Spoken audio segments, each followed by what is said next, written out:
Welcome to the Love, Sex and Freedom podcast. This is where you're going to discover how to bring awakening into the body and into everyday life through powerful tantric teachings.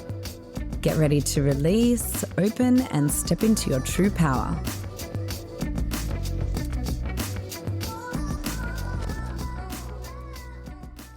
How can I embrace my anger? How can I embrace my addict? How can I embrace my wounded child, my victim, all of these parts? Why would I want to do that? Why would I want to love these parts? This took me a while, and I've been in the realm of shadow work since I was 22. I actually did my thesis on the unconscious and studied. Anyone's heard of Jung, who's the founder of the term shadow, and speaks a lot about the unconscious, collective and personal. And even though I'd read heaps about it, wrote my thesis about it, did a lot of work around it and came up with the answers that you guys are coming up with, it wasn't until I could actually be grateful for what my shadows were there providing me with that I could truly feel at an embodied level the embrace that I'm talking about. So what if your shadows, these aspects of your unconscious, are there to protect you from something and they're actually doing a really good job?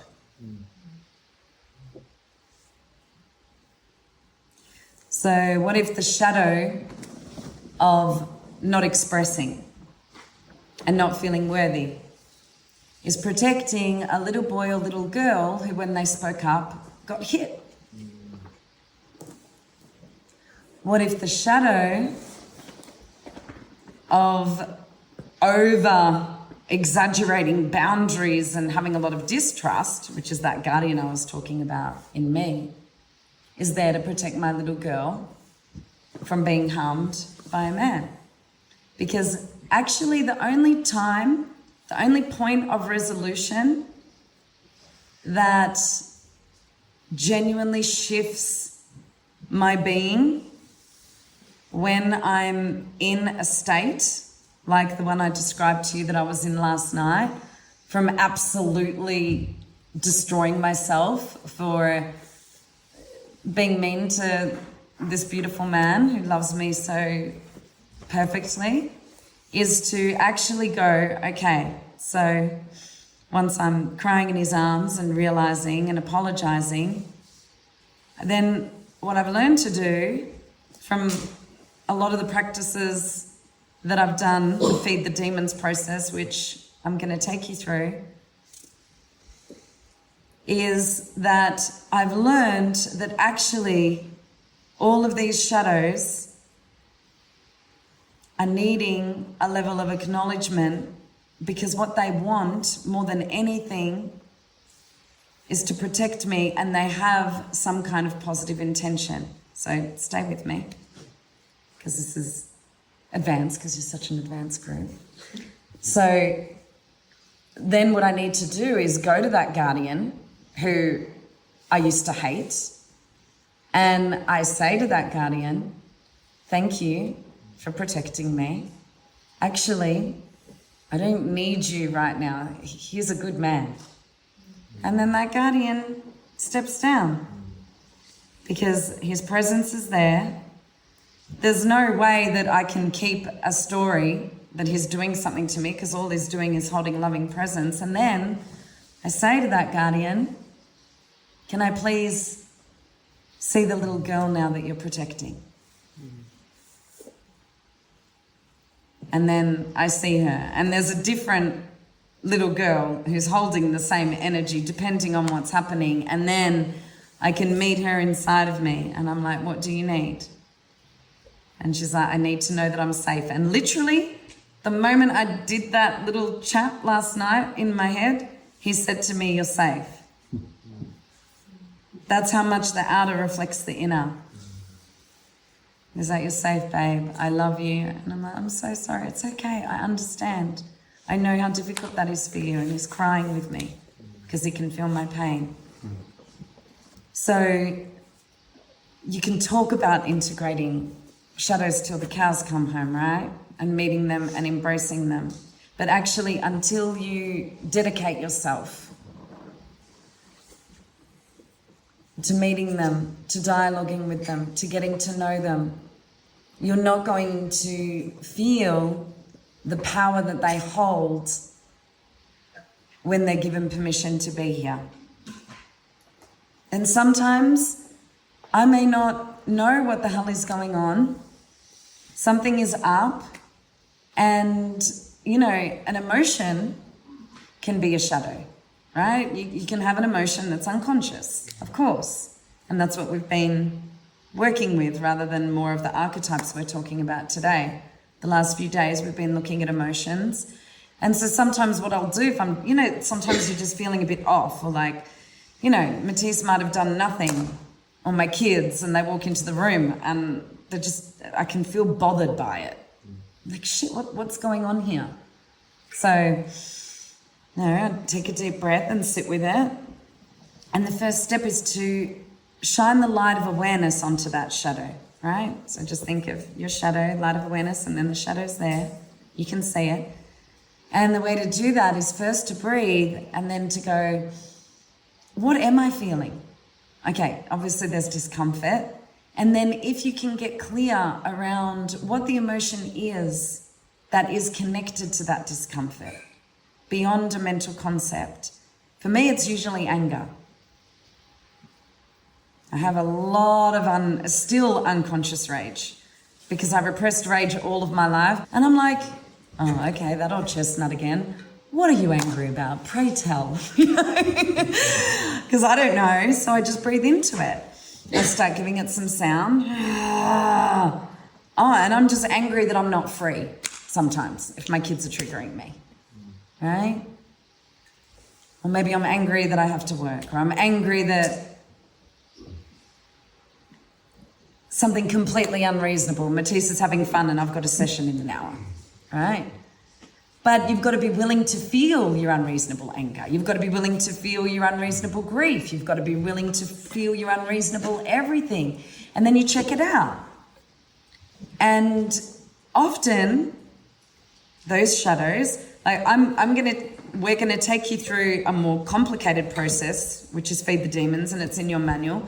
But I'm going to give you now something that's not in the manual that I've come up with, which is a quicker process of meeting shadows that you can do anytime, which is this process. So the commitment is to coming inward, to not just letting the discomfort pass you by. And it's breathing. Remember, the breath is the anchor.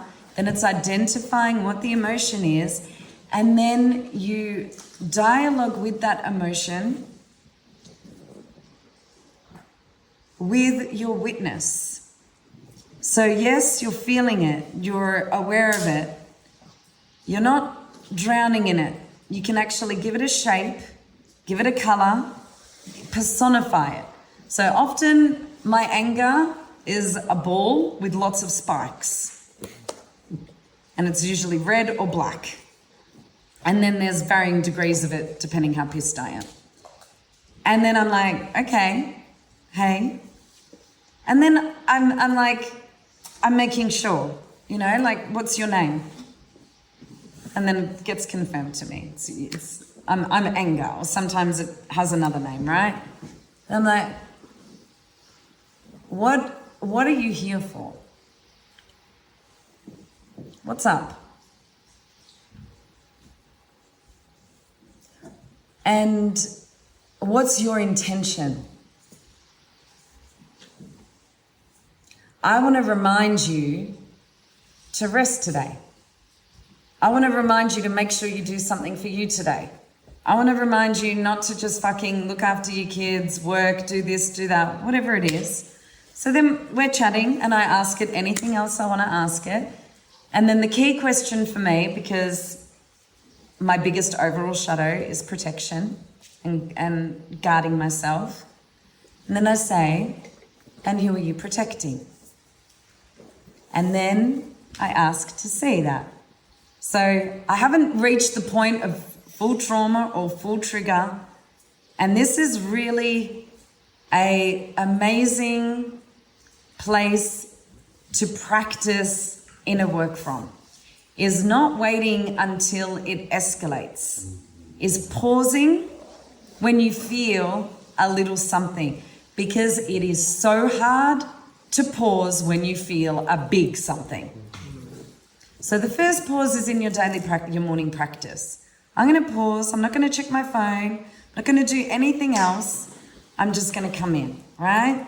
And the first thing I always do, which Aaron taught me from being with him for years and him always waking up and being grateful for the day and grateful for me, is gratitude, because I felt how beautiful that is. So I always give gratitude. And then I always just check out what's happening inside. You know, just feel whatever's here, and then usually we make love. And so whatever your practice is, to remember who you are. And it can be anything. If you have, my practice for years was releasing adrenaline for like half an hour and then going into parasympathetic. And if you have never done express and release a lot and primal therapy, and really experiencing the full aliveness of your being, I strongly suggest you simplify, and every morning you do 10 minutes of adrenaline release and 10 minutes of parasympathetic. I have changed people's lives with that practice alone, the clients that I work with. You won't fucking know yourself after 30 days. Now, I had so much rage in my body that I was saying no and punching pillows, I kid you not, every single morning for 2 years. And sometimes I was like, is this ever going to end? And I had so much judgment on what an angry bitch I was. And then it got less and less because I kept hearing, don't judge, don't. But it wasn't until I started practicing what I'm telling you now, and this important piece I'm about to share with you of who are you protecting. And then there's this little girl who has been so intruded on, who doesn't know when the next attack is coming, and she's just scared. She's completely scared. And I go over to her, and I hold her, and I reparent her, and I attune to her. And instead of doing what my dad did, bless him, and getting her to tap away her pain, or meditate it away, or transcend it, or think positive, that all has its place. But it doesn't make you feel safe in your body. It's not the embodiment piece. I was still anxious all the time, even though I've been meditating since I was 4 and doing positive thinking. What does that little girl need? She needs the presence of Father that's like, you can feel whatever you want to feel, and the nurturing attunement of the mother, which my transmission of that is Tara. I always like call Tara in and feel her beautiful, elegant, unassuming, compassionate, unconditionally loving energy and devotion. And I hold her with that, and I hold her with Tisa's energy, and then I can start getting more strength, and then I just hold her and I talk to her and I ask her what's up, what she needs, what she's scared of. And I don't try to fix her. I'm just there with her, letting her be her. And then I go and thank my anger and say thank you for showing me her. And then I come out of my process and I'm not angry at the kids or Matisse anymore. And then I just say to him, can you take me on a picnic soon? And then he does, because when I ask the little girl what she wants to go on a picnic. And then 2 days later, he's taken me to the most beautiful spot with a waterfall and carrying this big picnic basket through bushes, and my princess is like, ah. And this guy's got this big basket. I'm like, I probably shouldn't be complaining, seeing as you're carrying that. He's like, yeah, probably, babe. So I'm really good at requesting what I need. Both of these men will tell you that. And the reason I'm good at it is because I'm tuning into that little girl, and she's telling me, and I honor her, and I tell her that she's worthy. So this process does 3 things. First of all, it connects you to the younger you that is often being protected by the shadows that are guardians, right? And it's always hard for me to access sadness and vulnerability. So I've always got to go through my anger. For people who experience more sadness, We'll be seeing that sadness, and rather than saying, what are you protecting? It might be, well, often sometimes when we're in sadness, right, we're withdrawing. So you might be meeting the part of you that's withdrawing, or meeting that sadness, and it's like, can I see the younger me that's behind this? And it could either that you're protecting, that you're not fully feeling, right? As you get good at dialoguing, and private work with me will get you very good at dialoguing. If you feel called deeper into Gestalt, it was my first training. There's some incredible thing that happens where as we get to know these parts of us, what we do is we approach the usually denied parts of us, and this is the second key, with curiosity instead of resistance. If you can approach yourself and the different aspects of you with curiosity instead of resistance, you are a queen and a king instead of a prince who's trying to prove himself, or a princess waiting for someone to rescue her. So everyone take a deep breath. And the third part of this is that you reparent the child within you that desperately needs reparenting. And you can actually forgive your parents who didn't do a good job. Realize that if they haven't parented you the way that you needed them to parent you by now, they're probably not going to, just as an FYI. We get so enraged at like the ways they're still not parenting us, but that's because there's still an empty part of us that is needing that, right? Once we start to meet that need, we can go, okay, so even though that biologically they're my parents, I'm parenting myself now, and a real maturing happens when you can interact with your parents more like as a friend, but there's a special connection because you're grateful that they brought you into the world, and you're also really grateful for everything that they have done for you and all the ways they have looked after you. And maybe they've done a terrible job, maybe they've just done an okay job. Usually there's at least one thing from one of your parents that you can go, okay, not bad. Okay, so take a deep breath. Before we go into the bigger process, I want you to just close your eyes and feel the simple potency of this practice I just described. So close down your eyes.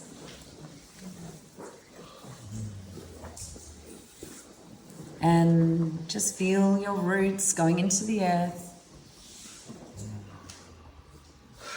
Check out how the vibration of your breath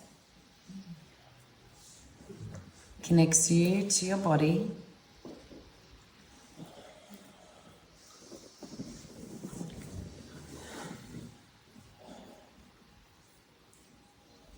Remember that feeling safe as you go in is really important.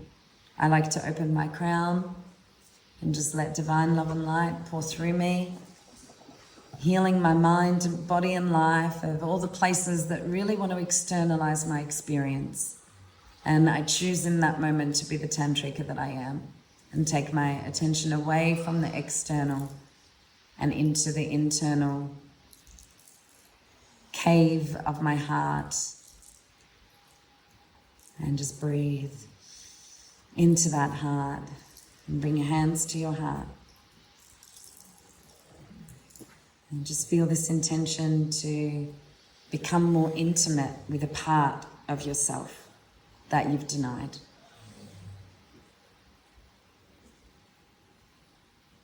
Maybe it's your anger.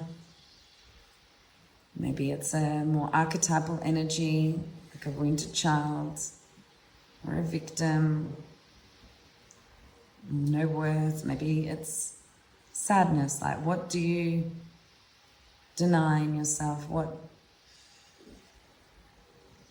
right now, what are you denying that you feel about something?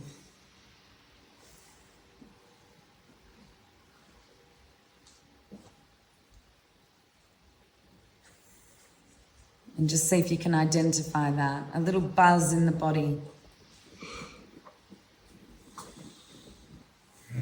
that may usually be hidden, but when you bring the light of awareness into your body, maybe it's seen. It could be in relation to a situation or circumstance. And then go ahead and as you touch your heart, feel that intention to become more intimate with whatever that is.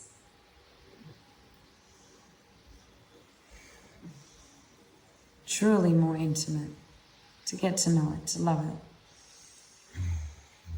And breathe into the body and put your hand where you feel that part the most. And just slowly feel this. And just breathe deeply into that part and just give it a slight sound on the exhalation.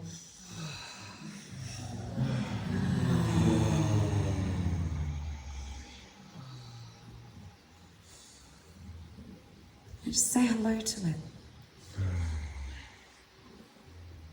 Say hello to it. Hello, old friend.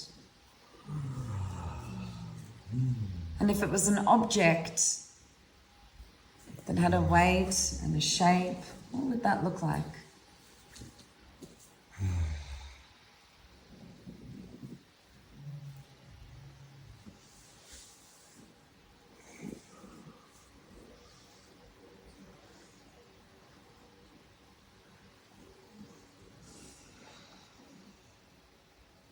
Maybe it's an animal and not an object.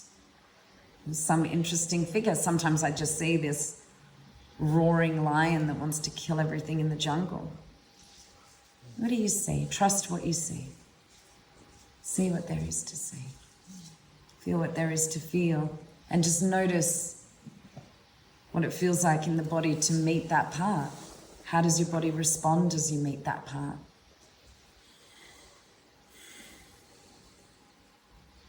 Just notice.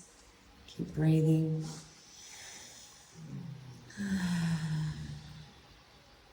What's your name? Ask, what's your name?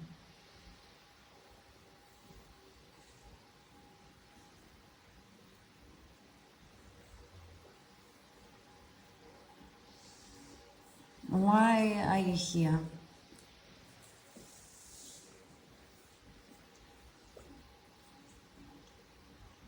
What's your intention?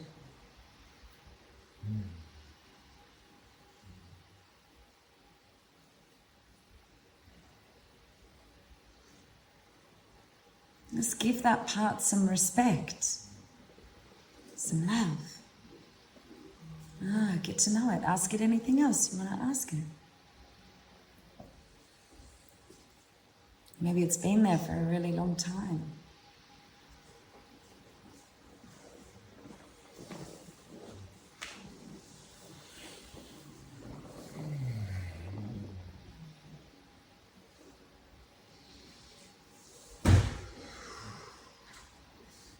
Now just ask, can you show me the smaller part of me that you might be protecting? Can you show me what's behind you?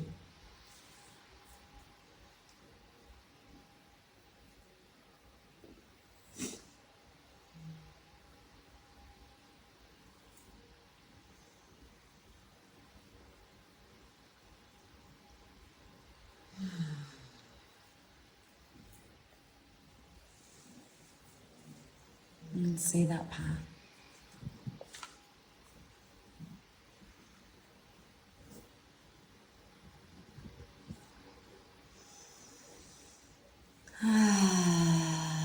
Let out some sound.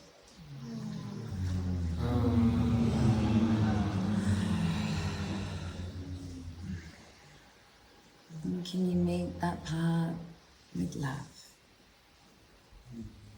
Can you let that little one know that you're there for her, for him?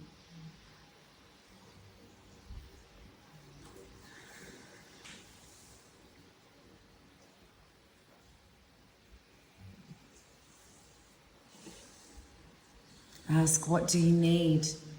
And this is a great place to find your boundaries, because often that little one needs something to stop.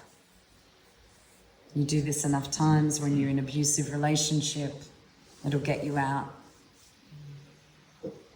Or in a relationship where there's no joy, because she'll be like, or he'll be like, this sucks.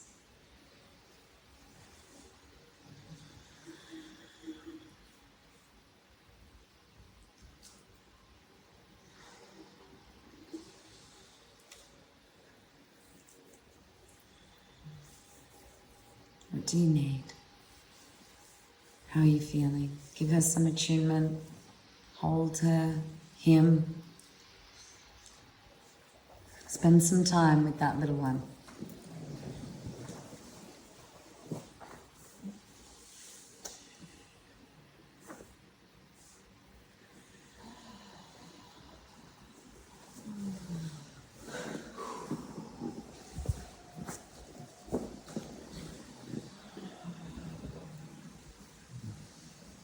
Bring your hands to your body, bring some movement through your body. Feel what there is to feel as you connect with this little one.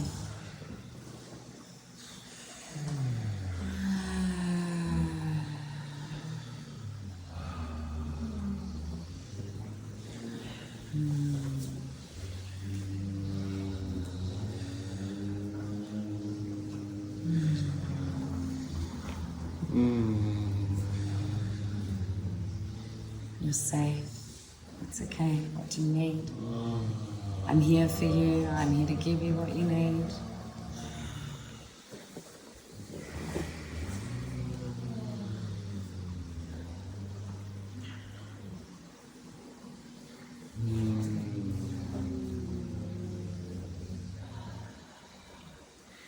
And then go back to that emotion that you were denying. Let the little boy or little girl know that you'll be back. Come back to see him or her, to connect.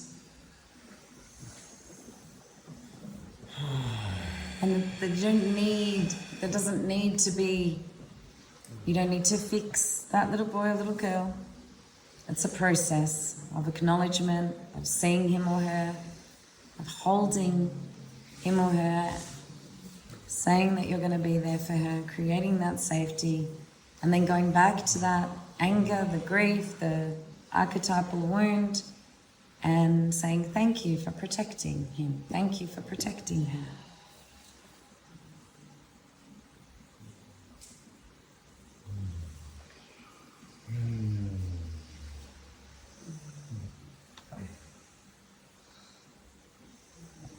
And you make friends with that part of you.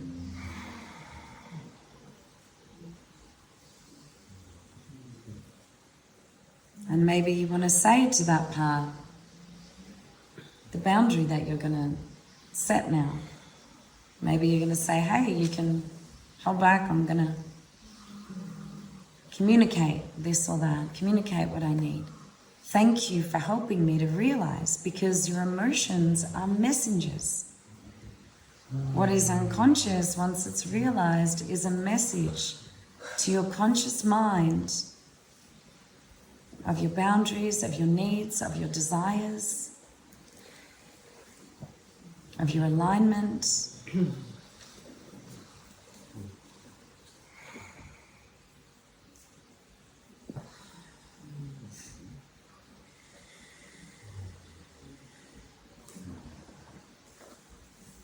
So breathing deeply into the body.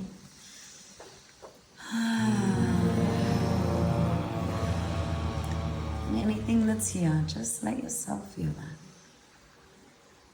And ask yourself, right now, what would it be like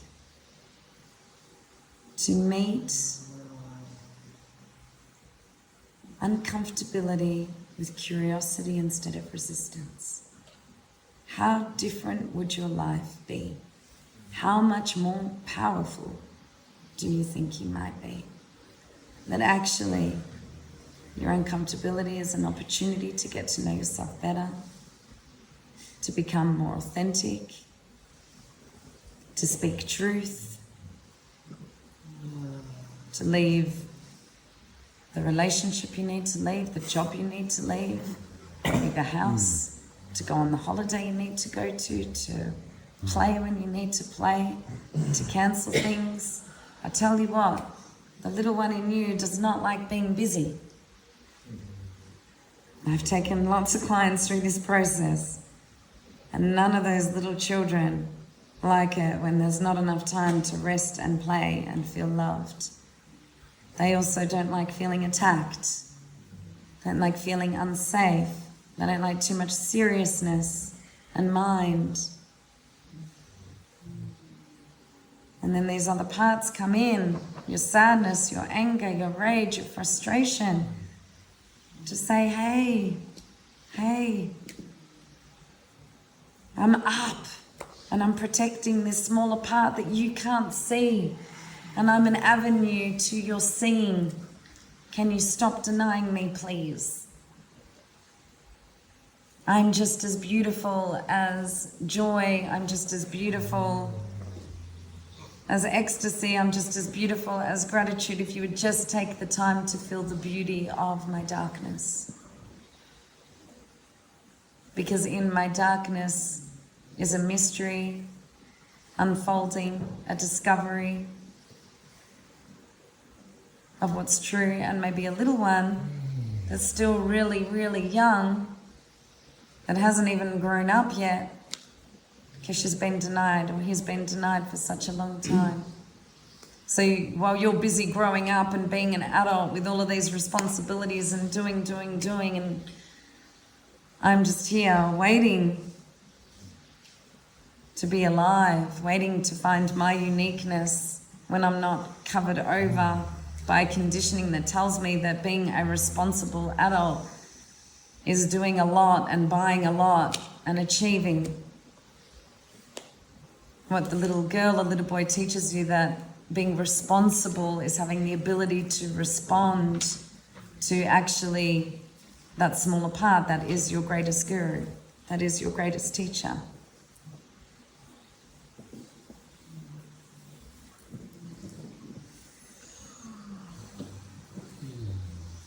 And they don't want you to spiritually bypass into the light, or get over it, or smoke away, drink away, Netflix away, busy away, mind away, gratitude away, positive think away. What is real, what is here, and what is an inherent part of our beautiful humanity. And then once you actually grow up in the real way, by having the ability to respond, ability to respond to that child, then you can actually do the real work of waking up, because you've finally grown up instead of trying to be a grown up. Everyone take a deep breath. Let out some sound.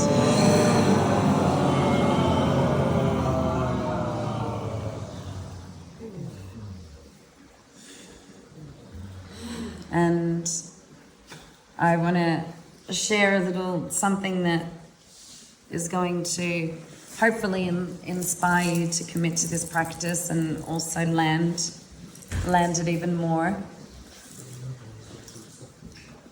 When I was making a transition from not honoring the little one inside to honoring the little one inside, it was definitely appearing that I was becoming less of an adult.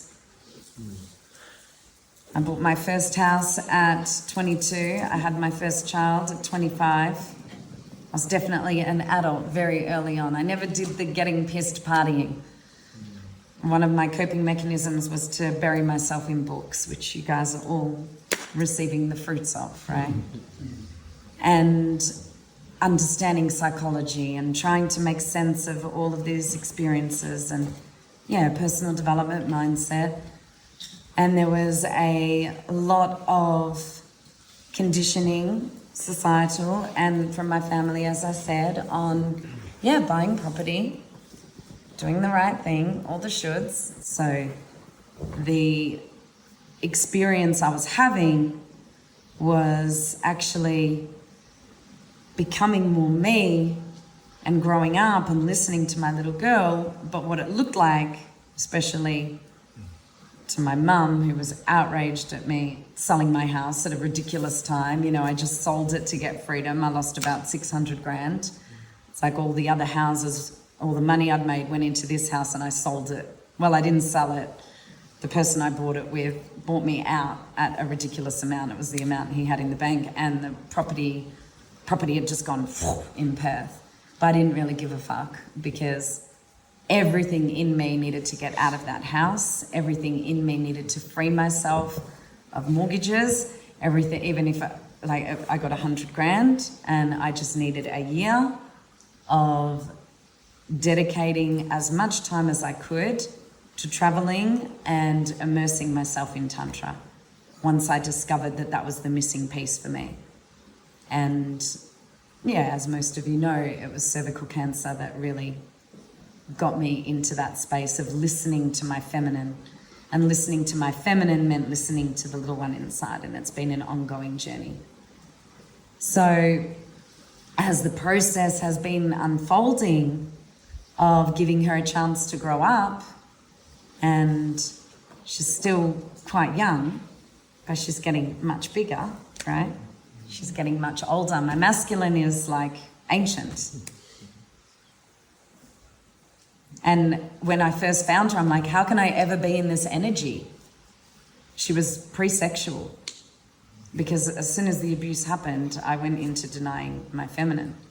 And it had really stark consequences and symptoms. And it does. It's like the physical body will represent and manifest what's happening at an emotional and energetic level. And if you meet my family, it's like I come from an Italian voluptuous family. It's like all the women in my family have these huge breasts. And I just said, I don't want to look like a woman. I dressed like a tomboy. I had all male friends in law school. I was one of the boys. I would just talk about shit that boys talked about. I could meet them intellectually. My first 2 businesses, I was running with men. And then, yeah, I'm working with this little girl a lot. And it wasn't until I was with Matisse, who actually was the first partner I've ever had that had no vested interest in me teaching, and who wasn't teaching with me, and who said, you need to stop. And like with so much love in his heart, like, you need to look after that little girl. And even though I was already always looking after her, everyone in my life was having big benefits of me being busy. Every single person. Because I'm the type of person that as soon as you're my friend, as soon as you're my partner, I give my everything. I give you my love, I give you my business, and that's who I am. So all of my friends are part of my business. He didn't give a fuck. And I'm like, well, what if there's no money? He's like, what if? Money's not going to bring you happiness. What if the people I'm trying to say, like, people need me, but you need you? And just kept reflecting to me. And then I just stepped completely back from the business. And in that time, I was tuning into her. And then I had the most beautiful conversation with Tara. And after tuning into her a lot, one of the things that was really triggering me was there's a lot of plagiarism of my work with no acknowledgement. And a lot of my practices are completely unique because they come from my own processes. So I read posts from people who have been in my field and they're saying what I've said verbatim and they're not acknowledging me. But actually, when I went to that part of me that was enraged and did this practice that I've taught you, the little girl that was behind that, and I had no memory of this. I remembered that my work used to always get copied when I was little. And my friends used to always copy my work. And I didn't think I minded. And then I had this memory of saying to Dad, everyone's copying my work. And him saying, well, don't worry, darling. What would love do? And I'm like, fuck this. And then when I said to the little girl, what do you need? What she said was, I need Mum, who was Tara, to put the practitioner training out there so that I actually get acknowledgement for all the practices and practitioners are teaching them under me instead of just doing it. And then I had all this shame. Oh, why do I need this acknowledgement? And then I remembered all the times in my life that I've generously given my work to people to teach and had to just process all of that and say, actually, it's okay to want acknowledgement. And when the miracle of what you don't know becomes known, you start to create things that can only be created from the innocence of who you are beyond your conditioning. Because the little girl and little boy who's in there, that's not a grown-up yet, has been neglected and hasn't been loved in the way that he or she needs to be loved. So when you give him or her that and they grow up, that's when the awakening happens. Thanks for listening to the Love, Sex and Freedom podcast. For more great free resources, in-person and online workshops and our retreats, find us on Instagram and Facebook at Embodied Awakening Academy or visit embodiedawakeningacademy.com.